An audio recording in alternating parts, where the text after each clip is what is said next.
The most famous photo of the Madeleine McCann case, the last image of her alive smiling by the pool in Praia da Luz, might be a fraud. This is not a frivolous claim. It is the starting point for the most radical and most silenced theory about this case, a theory that suggests the desperate search in Portugal, the tears in front of the cameras, and the story of a phantom abductor were all part of the greatest cover-up in modern criminal history. In this video, we will do what no documentary has dared to do. We will treat this theory not as a conspiracy, but as a serious hypothesis. We will explore the shocking possibility that Madeleine McCann never arrived in Portugal alive, and that everything we saw was a meticulously planned theater to cover up a tragedy that happened thousands of miles away. But before we dive down this rabbit hole, we need to remember the story we were told.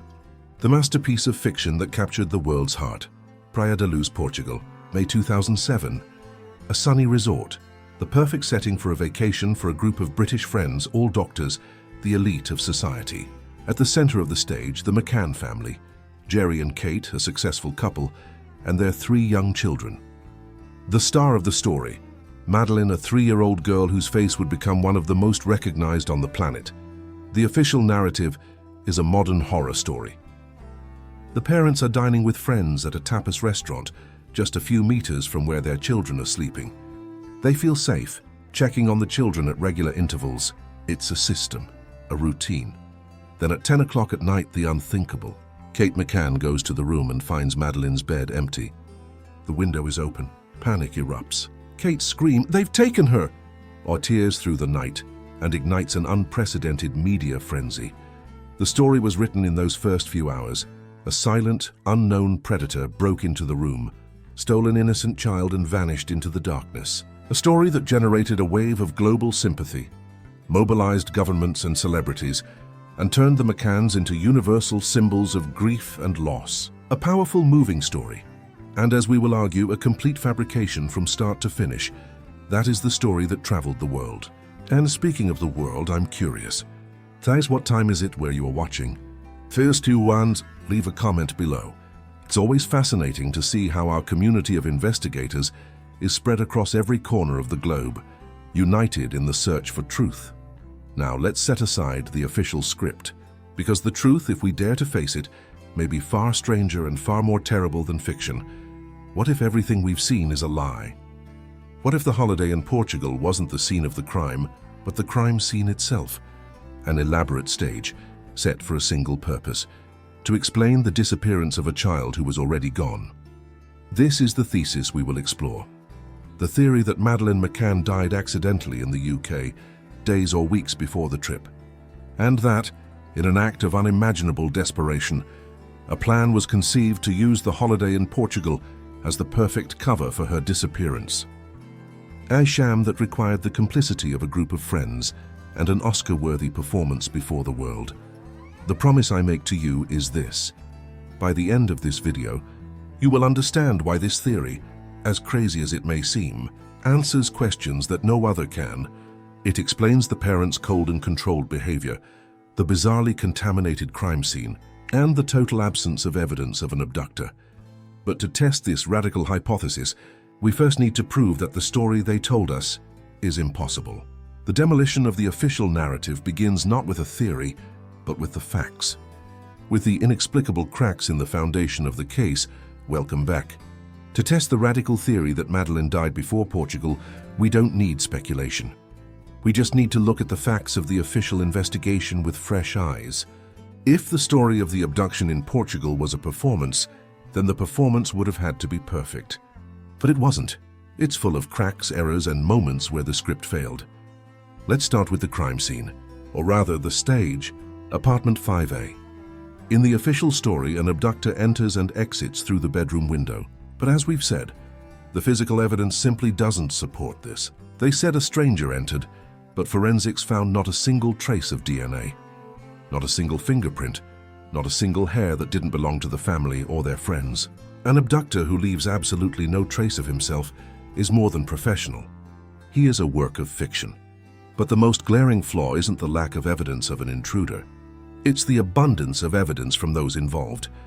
In the crucial hours after the disappearance, the crime scene was turned into a highway. Dozens of people came and went, touched everything, sat on the furniture. The Portuguese police were criticized for not securing the area, but think about it another way. For someone staging a crime, a contaminated scene isn't a problem, it's a solution. It's the perfect way to ensure that no real evidence can be found, because it's drowned in a sea of noise. The contamination doesn't look like an investigative blunder, it looks like part of the plan. And then we have the patio door, which Jerry McCann admitted might have been unlocked. Why would an abductor bother climbing through a window and opening a noisy shutter if the back door was open? It makes no sense. The story of the window, the focal point of the entire abduction narrative, starts to look like what magicians call misdirection, a trick to make you look at the wrong hand while the real secret is happening elsewhere. If the crime stage is shaky, the actors are even less convincing. The statements of the Tupper Seven, the group of doctor friends, should have been the backbone of the McCann's alibi.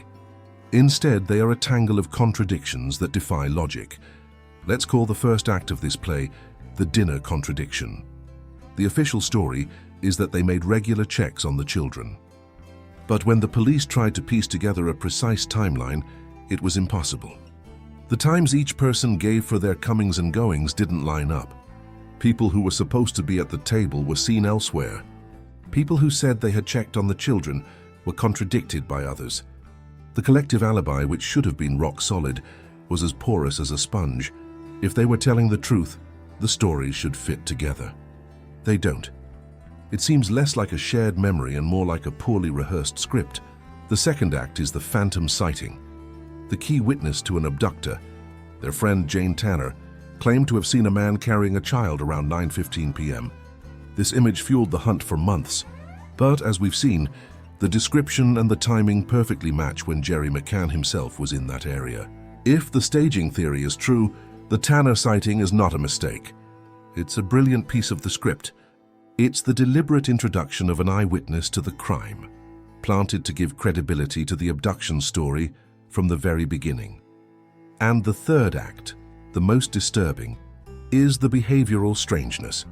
Independent witnesses, resort staff, described the behavior of the McCanns and their friends in the hours and days before the disappearance as strangely tense and anxious. There are reports that Kate McCann seemed distant and tearful days before the alleged abduction. If they were at the start of a perfect holiday, why this tension? The staging theory offers a chilling answer. They weren't relaxing. They were preparing for the most important night of their lives, the night the show would begin. The anxiety was not that of someone who fears the future, but of someone who fears being discovered. Their story simply doesn't add up. What do you think is the most glaring inconsistency so far? The tense behavior before the disappearance or the flawed dinner alibi? Leave your investigator's opinion in the comments below. The theories from this community often see what others ignore. While the actors were flubbing their lines, science, as always, wasn't lying. And the silent stars of this investigation were two British sniffer dogs, Eddie and Keela, brought in months later. Eddie was trained to detect the scent of human cadaver, even in minute amounts. Keela was trained to detect blood. What they found was a torpedo to the official narrative. Inside apartment 5A, Eddie gave a strong alert for the scent of a corpse. Behind the sofa and in a closet, if an abductor took the girl alive, why would the smell of death be there? But the most devastating discovery, the one that shatters any logic of the official story, came from the car, Renault Scenic, that the McCanns rented 25 days after the disappearance. In the trunk of that car, Eddie gave one of the strongest alerts of his career. The scent of a corpse was embedded in the vehicle. Keela also alerted to the presence of blood in the same spot. Think about the implication.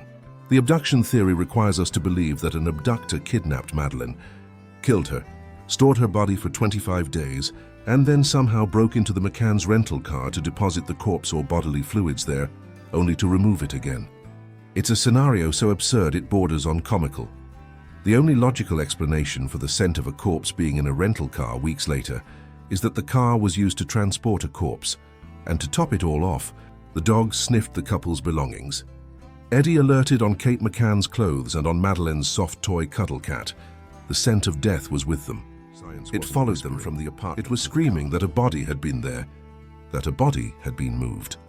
That death was the center of this story, not abduction. This leaves us with an unavoidable question. If the story of the abduction in Portugal is a farce debunked by science and contradictions, then what is the truth? To answer that, we need to do what no one has dared to do. Use the most radical theory as a key to unlock the code. Understood? Your warning is crucial. This act cannot be a rehash of previous theories.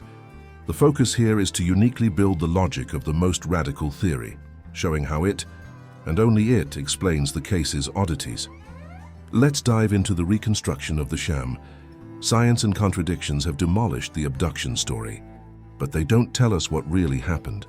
For that, we need to do what investigators never dared. Take the most radical key and test it in the lock of the case. Let's assume, as a thought experiment, that Madeleine McCann died in the UK before the holiday. And let's see if suddenly the chaos begins to make sense. Forget the night of May 3rd. Our story begins weeks earlier in England. A tragedy occurs. A domestic accident, a sudden illness, a fall. We don't need to know the exact how. The result is what matters. Madeleine is dead. The panic that sets in for a couple of doctors is not just that of parents who have lost a daughter. It's the panic of professionals whose negligence may have caused the death. Their careers, their reputations, their image as a perfect family, everything is about to collapse. And in this abyss of despair, an audacious and monstrous plan is conceived. Not a plan to hide a body, but a plan to rewrite reality itself. The plan is, Madeleine didn't die. She will be abducted. But for an abduction to happen, it needs a stage. A distant, chaotic place where confusion and the language barrier can serve as cover. Portugal, the holiday which perhaps was already booked, takes on a new and terrible purpose. It's no longer a leisure trip. It's a mission. The group of friends, the Tapas 7, is summoned. Here we don't need to imagine a conspiracy of villains. We just need to understand the psychology of loyalty and pressure. Perhaps the story told to them wasn't the whole truth. Perhaps it was a more palatable version. There was a terrible accident. We need your help to protect the other children, to avoid prison. Just follow the script. The moral dilemma they face is unbearable. Betray their closest friends or become complicit in a lie. They choose loyalty. The plane takes off for Portugal, but in this version of the story, it carries one less passenger. The trip becomes a performance. Every smile for a photo, every splash in the pool is part of the act. This is why witnesses describe the tension in the air days before the crime. They aren't on holiday. They are at the most stressful job of their lives, waiting for opening night. On the night of May 3rd, the show begins. The dinner, the checks, it's all part of the script to build a collective alibi. At 9:15 p.m., Jane Tanner performs her role. She sees a man carrying a child, planting the seed of the abductor. At 10 p.m., Kate McCann performs the climax, the scream, the discovery. The smoke screen is deployed. The world is now looking for a phantom abductor in Portugal, and no one is looking at an unmarked grave in England. This theory, as monstrous as it is the only one that explains the cold and controlled behavior of the McCanns in interviews. They weren't processing grief. They were managing an intelligence operation. The immense cognitive load of maintaining a lie of this scale requires a robotic focus, not the emotional disarray of grieving parents. This explains the contaminated crime scene. It wasn't a mistake. It was a strategy to ensure no real evidence could be found. And, crucially, it explains the sniffer dogs. The scent of a corpse in apartment 5A wasn't from Madeleine's body being there. It was what forensics calls residual odor, the scent of death, carried on the clothes and belongings of Kate and Jerry, who had been in contact with their daughter's body days or weeks before. In the UK, the scent traveled with them. So far, does this reconstruction of events seem more plausible than the story of a phantom abductor? Does the psychology of mass deception better explain their actions than the pain of grief? Tell me in the comments if the pieces are starting to fit for you. Because the evidence I'm about to show you isn't a theory. It's the pillar that supports the entire sham, the smoking gun. The definitive proof that theorists of this conspiracy present is not something that was found. It's something that is missing. It is the complete and total absence of Madeleine McCann. Think about it. In every other high-profile child disappearance case, there is a trail, however small, a ransom call. Her body found months or years later. A reliable witness who leads to a suspect. A confession, in Madeleine's case for over a decade, with the largest investigation in history, with millions of euros spent, with her face plastered across the planet. The result has been 0-0. Not a single credible trace of her alive or dead. After 10 p.m. on May 3rd, she simply vanished from the face of the earth.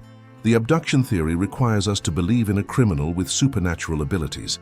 He leaves no DNA, fares not seen by anyone reliably, doesn't brag, makes no mistakes, and manages to hide a child or a body so perfectly that he fools every police force in the world. The death before Portugal theory offers a much simpler and much more terrifying answer to this absolute silence. The reason no one found Madeleine after May 3rd is because there was nothing to be found. The search began in the wrong place, in the wrong country, at the wrong time. The world was looking for a girl in Portugal when the secret was already buried silently in England. The silence is not the result of a perfect crime. It is proof that the crime everyone was investigating never happened. With this deafening absence on the table, the question changes. It's no longer who abducted Madeleine, but how did they manage to fool the entire world? The answer involves a conspiracy that goes far beyond a panicked couple. It involves the power of the system. If the death before Portugal theory is correct, the lie could not have been sustained by just a group of friends. A sham of this magnitude needs a much more powerful accomplice, the system itself. And this is where the story stops being about a family crime and becomes an international scandal. Think about the reaction of the British government. From the very beginning, the state machine moved in an unprecedented way. Because of the image of perfect British citizens in danger abroad, the consequence was overwhelming diplomatic pressure on Portugal. Ambassadors, ministers, and even the Prime Minister got personally involved. But what if the goal of this pressure wasn't to find a missing girl, but to control the narrative? If the truth about a death in the UK came to light, it would be a monumental scandal, exposing the negligence of prominent British citizens. It was easier and cleaner for the UK's image for the blame to fall on an anonymous Portuguese abductor. The system wasn't protecting the McCanns, it was protecting itself and the media. The media became the main vehicle for the sham. Because of the moving story of a perfect family destroyed by tragedy, the consequence was media coverage that abdicated any critical sense. The McCanns were not treated as suspects, but as saints. The press became their public relations department, fiercely attacking anyone who dared to question the official narrative. The story sold newspapers and generated ratings. The truth was an inconvenient detail. This conspiracy of the system is not abstract. It has victims of flesh and blood. The price of the truth was paid by those who, by accident or by courage, stumbled upon the cracks in the sham. The most well-known face of this injustice is that of Portuguese detective Gonçalo Amaral. He and his team, upon finding the evidence from the sniffer dogs and the contradictions in the statements, followed the logic and named the McCanns as suspects. They were close to exposing the lie. The reward? Amaral was brutally removed from the case, forced into early retirement, and dragged through a years-long legal battle by the McCanns, which silenced him and destroyed his reputation.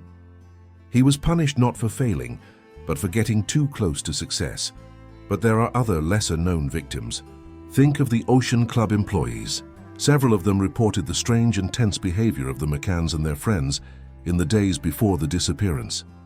Their statements, which undermined the idea of a perfect holiday, were largely ignored by the press and the British investigation. They were treated as irrelevant footnotes. They were ordinary people without power or influence, whose observations threatened a narrative protected at the highest level. They saw the truth, but the system made them invisible. It's infuriating. It's frustrating. And that's why this channel exists. If you believe these stories of cover-ups need to be told, that the truth cannot be buried by power and money, then Mostun will be part of this mission. Subscribe to the channel and turn on notifications. Every subscription is a vote of confidence and a sign that we are not alone in this search. In the end, the sham won. Official justice never came close to questioning the fundamental premise of the case. The world continued to look for a girl in Portugal. In 2008, the case was archived for the first time, clearing the McCanns. All the evidence pointing to a lie was discredited or ignored. As much as it explains the oddities of the case in a way no other can, officially remains in the realm of conspiracy. And perhaps that was the goal from the beginning. By creating a lie so big, so audacious, it becomes almost impossible to believe. The scale of the sham is its own protection. It's easier for us, for the media, and for the system to believe in a phantom abductor than to accept the possibility of a deception so deep and so monstrous. The Madeleine McCann case remains unsolved, not for a lack of clues, but perhaps for an excess of lies. The truth wasn't lost.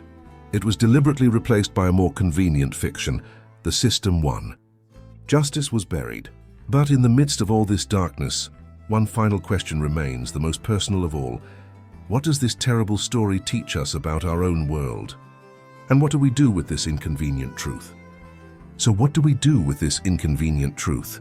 The truth that reality can be manufactured, and that a lie, if it's big enough, can fool the world. After exploring this theory to its ultimate consequences, my personal conviction is that it represents the only key that opens all the locked doors of this case. It explains the lack of evidence, the parents' behavior, the friends' complicity, and the deafening silence that followed. What haunts me is not the possibility that we are wrong, but the terrifying possibility that we are right.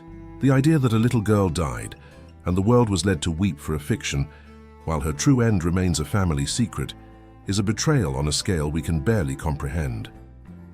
The story of Madeleine McCann may not be about the search for a child, but about our shocking capacity to be deceived. And now, after going through all of this together, I need to know what this story has awakened in you. Use the comments below not to debate, but to testify. Testify to your doubt, your vertigo. Leave a word, a sentence, that shows we no longer accept the reality we are served without question. I will read every comment, because in a world that wants us silent, our collective voice is the only weapon we have, and this fight against silence doesn't end here. The same dynamics of power, secrets, and a possible staging are repeated in an infamous case in the United States. In our next documentary, we will investigate how the wealth and influence of the Ramsey family may have buried the truth along with their 6-year-old daughter, JonBenet. To continue on this mission with me, subscribe and turn on notifications. The search for truth cannot stop. Until next time. Remember, the truth doesn't need you to believe in it. It only needs you not to forget it.